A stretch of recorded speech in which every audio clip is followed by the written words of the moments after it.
Bonjour. L'évolution du monde aujourd'hui rend la femme de plus en plus autonome et battante, comme vous le savez, ce qui justifie sa bravoure de pouvoir entreprendre des choses difficiles tout en surmontant la peur, le danger et la souffrance.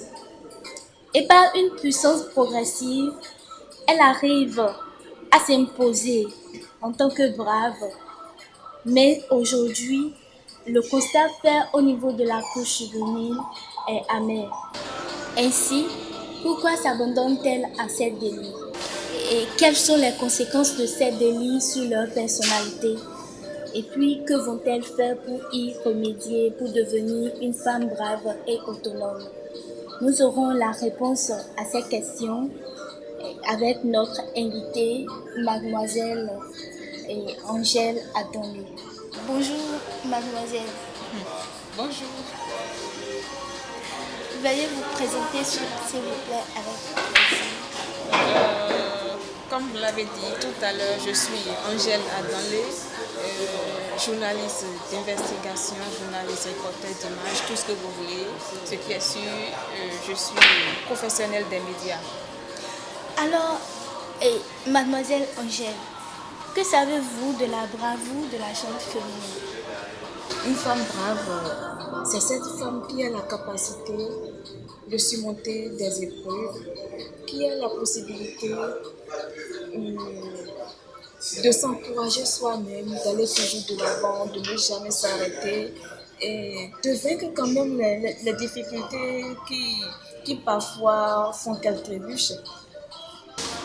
Comment êtes-vous arrivée à ce métier?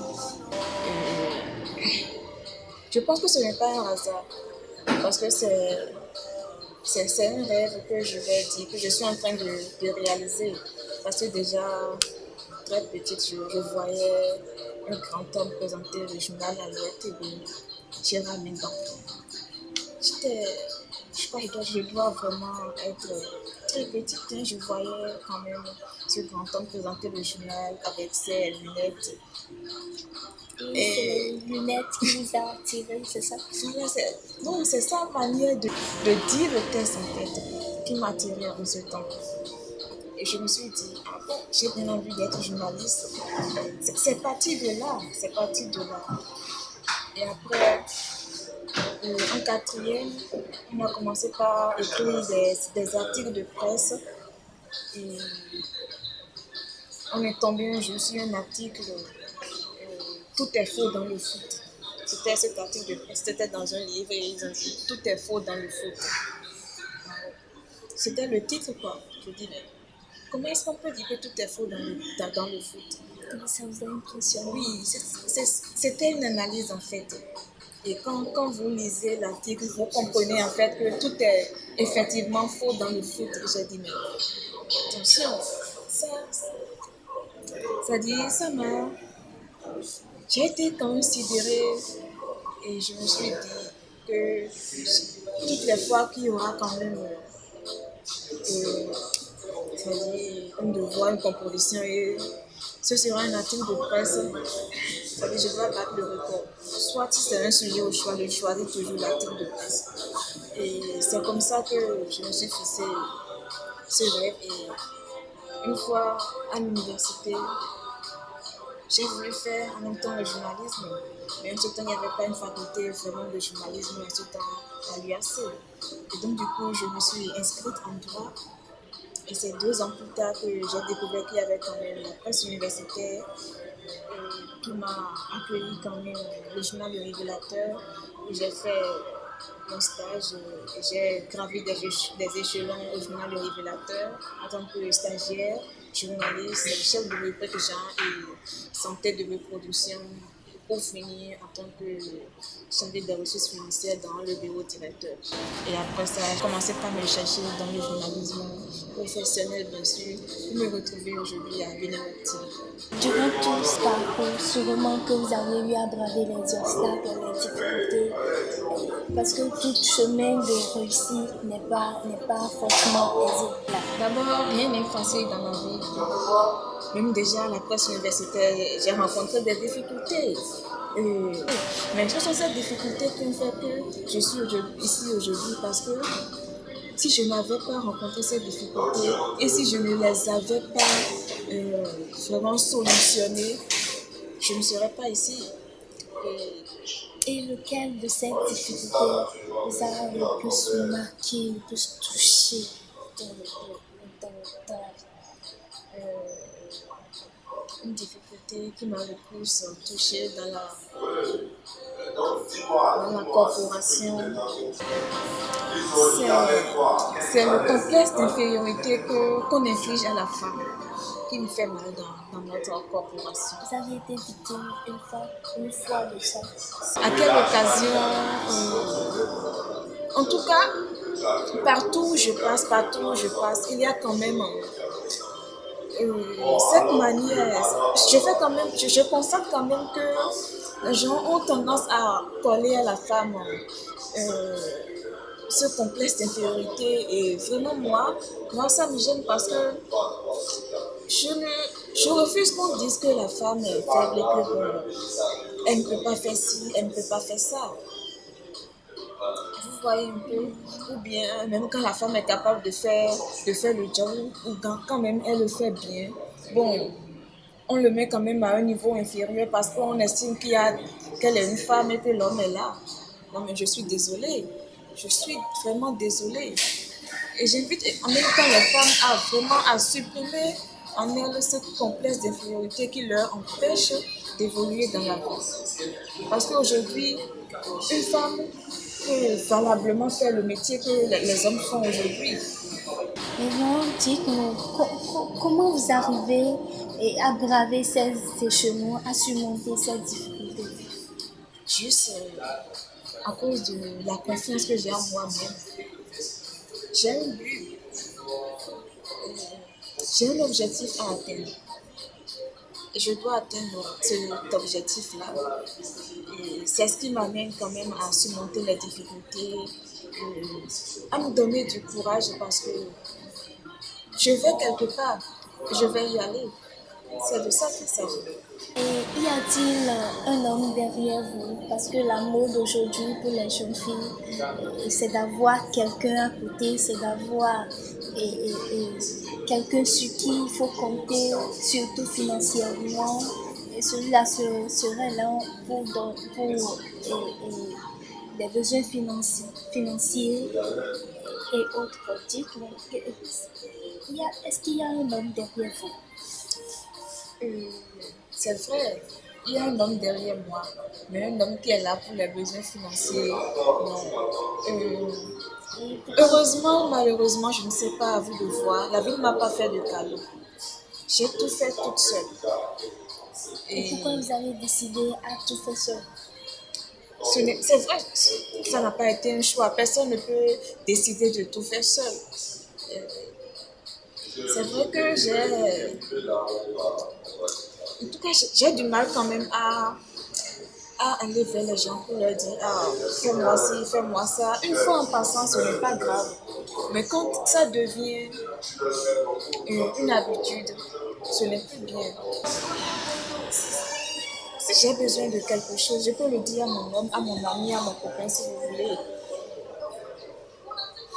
Il connaît également mes besoins. Je ne suis pas vraiment obligée de lui demander à chaque fois, ah, j'ai besoin de ci, ah, j'ai besoin de ça, ah, il y a ci, ah, il y a ça. Je suis de ceux qui pensent que tout vient à point à qui sait attendre et je ne sais pas demander. Et selon vous, C'est pas de l'égoïsme, oui. C'est pas de l'égoïsme, mais je ne sais pas demander. C'est vrai, je sais exprimer mes besoins, mais je ne sais pas dire, allez, donne-moi ci, donne-moi ça. Non. selon vous, la bravoure de la gente féminine, la bravoure de la fille, doit se limiter là. Oui, cette bravoure dont vous parlez, ça vient de l'éducation. En fait, moi, je n'ai pas reçu cette éducation. Et c'est justement ce qui fait que je ne sais pas le faire. J'ai grandi dans un milieu où, bon, c'est chacun pour soi, quoi. C'est vrai, on est solidaire, on s'entraide, mais on n'est pas toujours là à demander quelque chose à quelqu'un. Vous voyez un peu. Et c'est également un milieu où Tout le monde veut réussir. Alors, citez-nous quelques-unes des femmes braves que vous connaissez et dites-nous parmi elles celles qui vous inspirent le plus. Oh, les femmes braves, il y en a tellement au Bénin. Il y en a tellement. Je prends par exemple Annick Ballet de l'ORTB que je respecte beaucoup et Clémentine Lokono également que je respecte beaucoup. Et je prends la ministre de l'économie numérique du Bénin, Aurélie, Adam Souley. C'est une dame que je respecte beaucoup. Et je n'oublie pas Rekiat Madougou. Vraiment, c'est une combattante que je suis de très près. Et parmi elles, qui est-ce qui vous inspire le plus? Parmi toutes celles que vous avez citées, qu'est-ce qui vous inspire le plus? Elles m'inspirent toutes. Elles m'inspirent toutes. C'est vrai que je trouve en Rekiat Madougou de la bravoure. Je ne sais pas si vous comprenez, mais c'est une femme combattante. C'est une femme qui ne se laisse pas avoir. C'est une femme qui se donne les moyens pour réussir. Elle a été ministre au Bénin. Et aujourd'hui, la réputation que Rekiat Madougou a à l'international dépasse ce qu'elle a même au Bénin. C'est une femme qui ne s'est pas limitée en fait. Et je pense que la femme ne devrait pas se limiter. Elle doit développer ses compétences. C'est ça. Et donc, quelle est votre philosophie de la vie? Comment percevez-vous la vie en tant que jeune fille que vous êtes? Comment est-ce que vous percevez la vie? La vie pour moi, c'est un rêve. C'est un rêve. C'est pourquoi je dis souvent que le suprême degré de la sagesse est d'avoir un rêve suffisamment grand pour ne pas le perdre de vue pendant qu'on les poursuit. La vie est un rêve.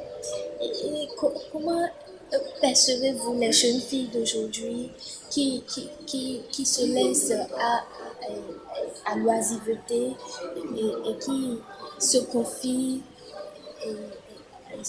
en leur copain ou bien les parents qui au finish les déçoivent et les foutent le bordel? C'est une question d'éducation. C'est une question de vision. C'est une question de rêve. Elles ont un rêve, celui de se faire entretenir. Elles n'ont pas reçu l'éducation de s'entretenir soi-même. Donc elles sont rentrées dans la facilité. Donc, quel conseil avez-vous à leur égard? Qu'est-ce que vous leur conseillez pour leur conscientiser?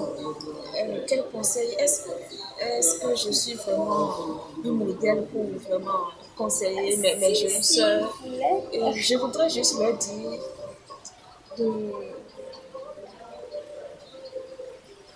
de faire un choix dans la vie, de faire le choix de vie, de poursuivre ce choix chaque fois que le besoin se fait sentir, de tout faire pour vaincre les passions qui les empêchent de voler. Et que faites-vous de vos temps enfants, vos temps de distraction? Est-ce que j'ai vraiment un temps de distraction? Oui, souvent après le travail, vous deviez vous distraire. Ma distraction, c'est mon travail. Ça va vous paraître bizarre. C'est mon travail. C'est vrai, parfois, quand je travaille, j'écoute la musique. Ça me permet de me rafraîchir un peu. Sinon, ma distraction, c'est mon travail. Tu vois, je ne peux pas m'enfermer toutes les fois en train de travailler. J'aime la musique, comme je vous l'ai dit. Faisons quoi? Non, j'aime les balades, j'aime bien me balader. Peut-être aller à la plage, juste marcher dans le sable marin. Et ça vous permet de vous récupérer. Oui, ça me permet en fait de m'évader un peu, d'oublier un peu le travail par moment. Mais je vous le dis et je vous le redis, la distraction, c'est mon travail. De la Journée internationale de la femme. À quelle femme voulez-vous rendre hommage spécialement? J'aime toutes les femmes béninoises, j'aime toutes les femmes africaines. Donc, s'il faut rendre hommage à une femme, je voudrais rendre hommage à une femme que je suis beaucoup, une femme dont la bravoure m'inspire. C'est cette femme, c'est cette béninoise que nous appelons Rekiat Madougou. Elle m'inspire parce que c'est une femme combattante qui ne s'est pas abandonnée, qui n'a pas, qui ne s'est pas découragée, vous comprenez? Parce qu'elle a fait le Bénin, elle a été un temps ministre au Bénin. Mais cette femme, ça ne l'a pas quand même empêché de faire valoir ses compétences à l'extérieur. Alors, la brave Angèle veut emboîter les pas de la brave Rekiat Madougou. Merci beaucoup. Et voilà, et tout est bien qui finit bien.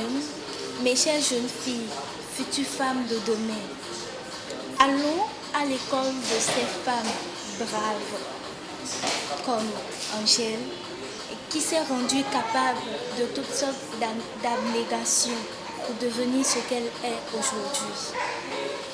Et sachons-le que notre présent déterminera notre futur et résistons malgré tous les brimades.